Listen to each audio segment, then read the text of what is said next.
Eli iko na garso mwenye anaweza kuwa mume wako kesho, yule anakuwa baba yako.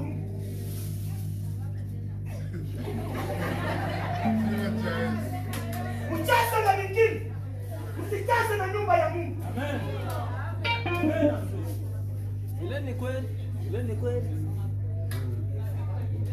Hata mnapata zile mapandao, mnafunga mikono yenu.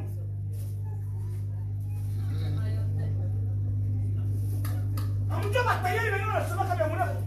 Hamumayui nie. Basi wanamke huku. Kama mnataka kutuingilia huku.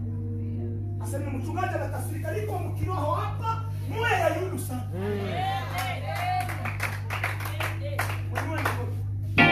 Sema haleluya. Haleluya. Nani mama mkubwa? Tate. Wakati wangu mama alikuwa anakala. Mbona mkaribie wa mama pale watate, mbona mnauliza? Isi wengine wanakaraka kwenye watu wakubwa mimi. Hapana kwenye wewe ungali bintu mezana mara 2 mara 3. Kwenye wa mama wa miaka 16 15, kisi wanachikamataka, ni lazima ujue kukamata. Watatuombea kila siku hapa na tutapata majibu. Tatua tu samani. Musa alipojua samani ya Mungu, akanyenyekea. Akajua kusikia sauti. Mwanamke alikaraka kwenye kuku wako. Anafanya.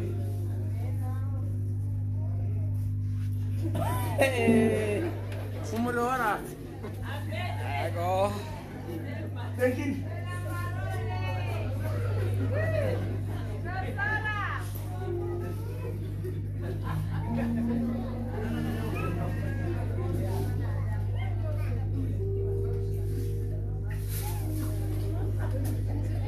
Akichoka.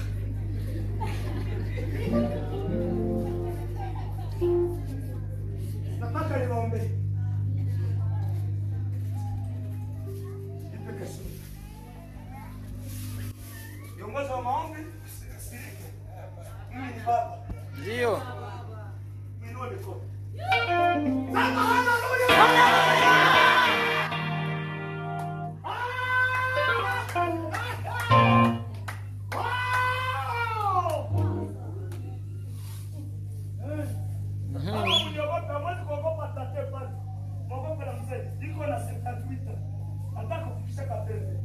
Wewe ungali na traka, ungali na pesa, na kizuri.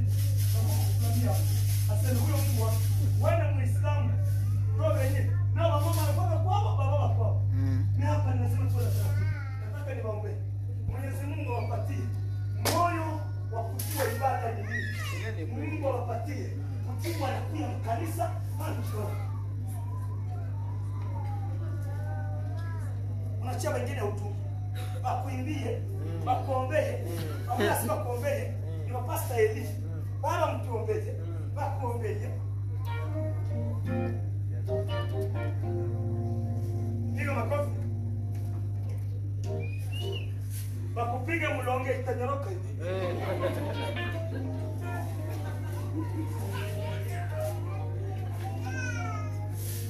Nataka niombee watu wawili.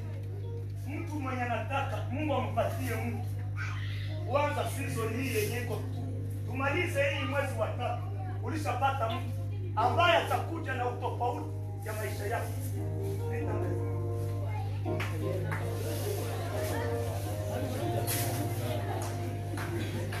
Yes. Pate mtu mwa season leo ni 25. Mwezi ishe.